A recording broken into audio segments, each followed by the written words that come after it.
Game, the official podcast from the U.S. Indoor Sports Association. I am your host today, Melanie Russo, the Customer Service Manager and Referee Program Coordinator for U.S. Indoor, and today is all about referees. So I have with me here someone I'd like to introduce, which is U.S. Indoor's new Director of Officials, Anne Klombies.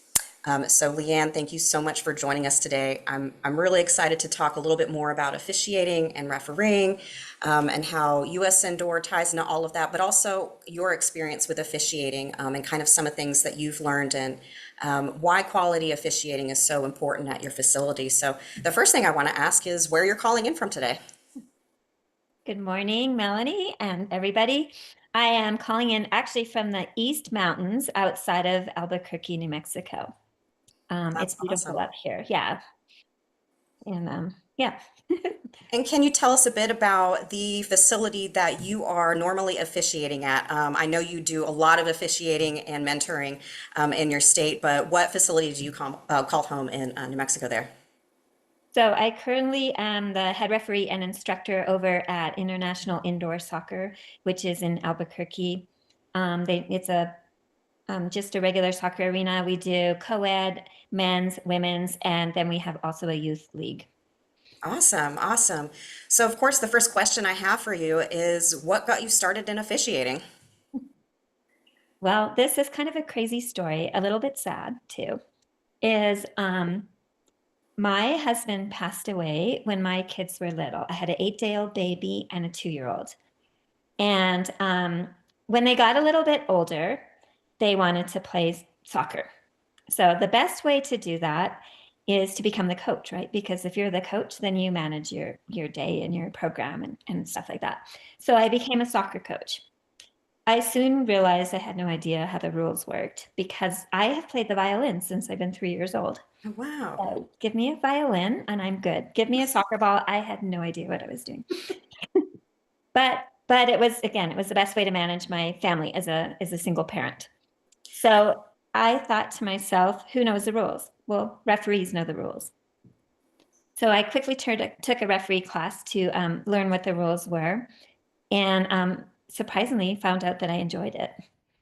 And then I continued. Eventually, my kids needed a soccer coach that was more skilled and better.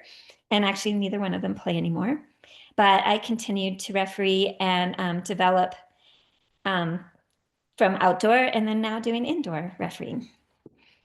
That's a pretty incredible story, and we're so happy and glad that you continued to officiate and referee as your kids got older.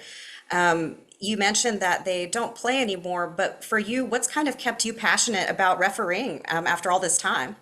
Right. So for me, I love the challenge of it. Every game is a challenge. You can always learn, you can grow, you can do better, you can feel pretty good about how you did something, manage something.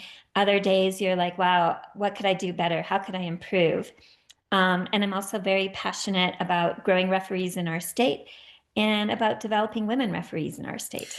All right, so now that we've gotten to know you a little bit, I really want to get into why I wanted to record this podcast today.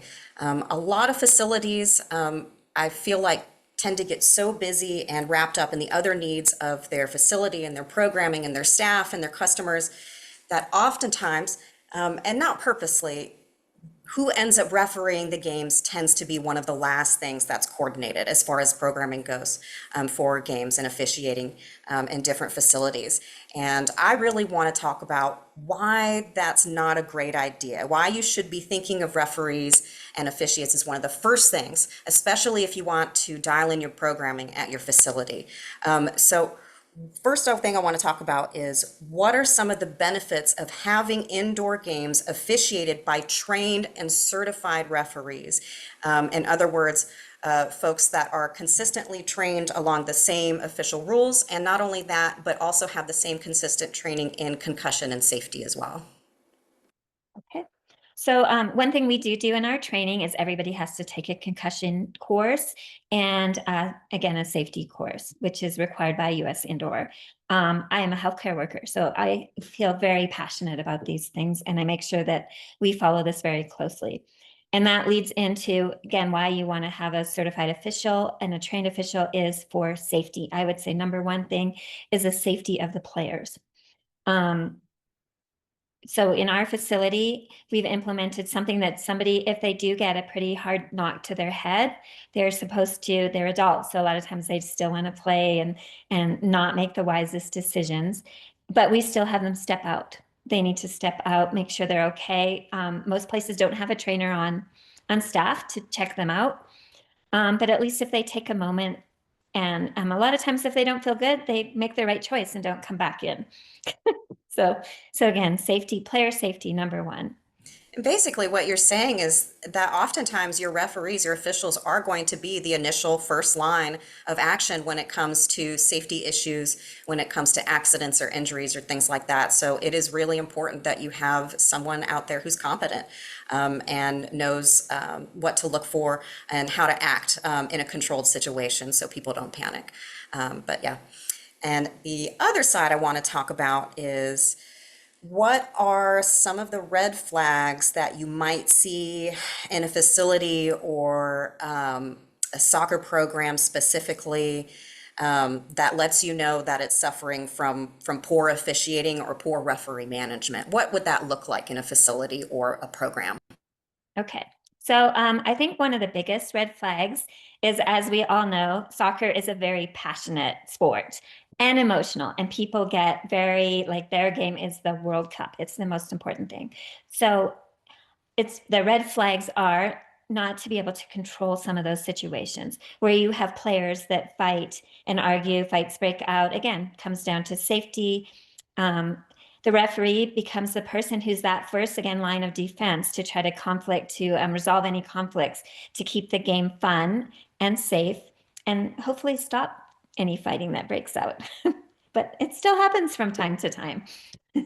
Again, another reason why having someone that's been through the training and knows how to communicate and control when things perhaps go wrong or not as expected is really, really important.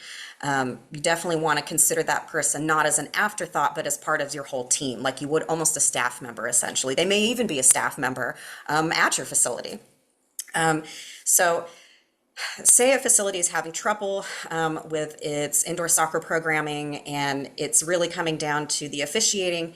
What is one or two things, or maybe even three things, that a facility owner or operator might do to attract better quality officials or referees? How do you find those really good referees? And then not only that, make them want to come back and work with you. Right. So that's always a challenge, is, getting referees to return. So one thing that we've started doing, and I brought these to show you, is, hold on, we made these cards and they have our facility on there, blue cards, red cards.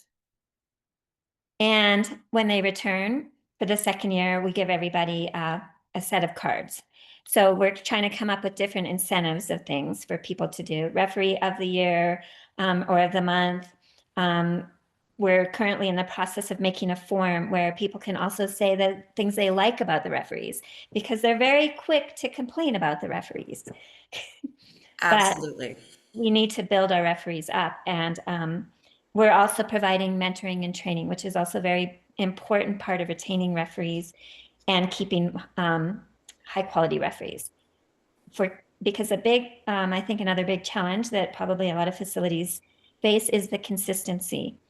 When you have trained referees, they should all be doing things the same way. They should be counting the same way. They should be calling a shootout the same way. They should be doing things like this. And this is, again, another challenge that we face.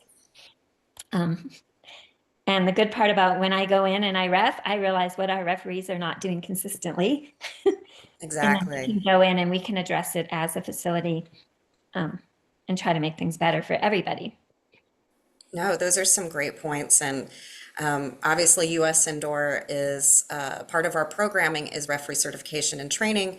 And one of the reasons we brought you on and really excited to work with you is that's kind of one of your hallmarks is consistency in training, and also mentorship is not only making sure the training is consistent, but incentivizing those who really take to officiating and do well at it, come back, and then building this group of reliable officiates that can be called upon to improve the programming, whether they may be on the payroll of a facility or not. And that's one of the reasons that we have our referee certification is the first places that we noticed 25 years ago, especially for indoor soccer, they were just using outdoor rules and kind of copying and pasting. And USIndoor took to pen to create an official rules of indoor soccer, which we still use to this day, and that is what we train all of our referees on. And not only does it impact the quality of the games that you have, but satisfaction for both the players, the attendees, and the referees. So it's really great that we can talk about this because again, I think it's something that for most folks, especially facility and owner operators who do all the coordination, they're just so busy. It's really one of the last things you think of. And USIndoor has always wanted to kind of change that a little bit. So now that we've talked about the benefits of having really good referees at your facility, let's talk a little bit about what it costs your facility when you have bad officiates and when you have bad referees. So just kind of on your experience alone, what are some of the consequences a facility could experience by ignoring the quality of their officiating in their games over time? What are some of the liabilities that could happen there? It's definitely important.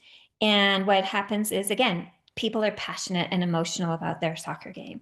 When they feel like they're not safe and they're not being treated fairly or consistently, they have options. So for the facility, they might lose teams, they might lose players. In Albuquerque, we're kind of a small community. So if word gets out that you're not safe, the referees are awful, the facility doesn't care, they're going to go elsewhere. So it does cost a business. It could be very costly. Now, could you tell us maybe one or two ways having a really good, well-trained referee can buffer against those bad liabilities that you mentioned? Basically, what are some of the differences between a bad referee and a good, well-trained referee? So I would say a good, well-trained referee, again, is someone who looks professional. Um, because optics again go a long way on how a player, how you're presented, feels. Make sure they're paying attention. They're not sitting back and talking to the timekeeper or the scorekeeper. They're moving and they're trying to get the correct angles and positions to see the play.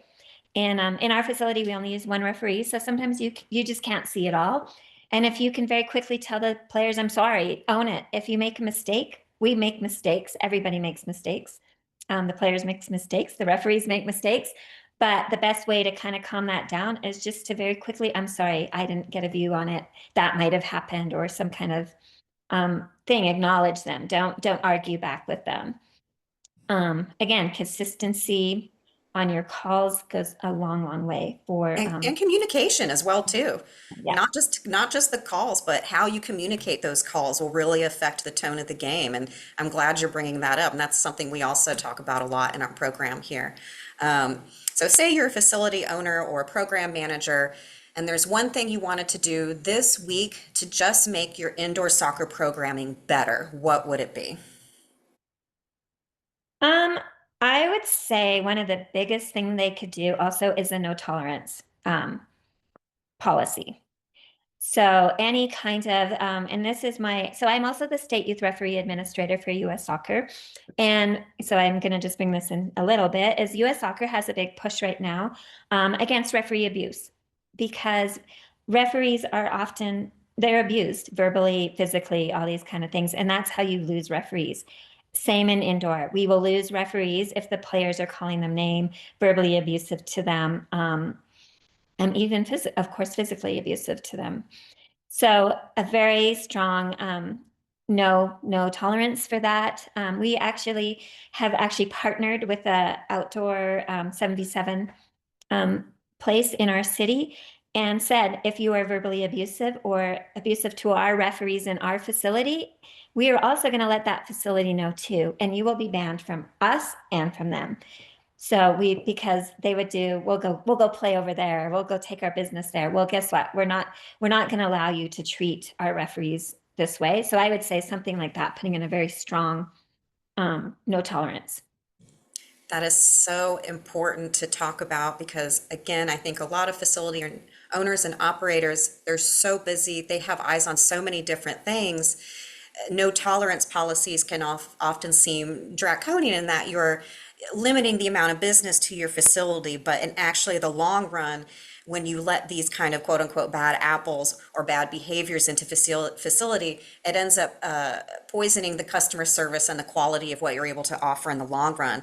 And I also really like that you brought up not just abuse among players or players against ref, but also attendees against ref or staff against ref or player.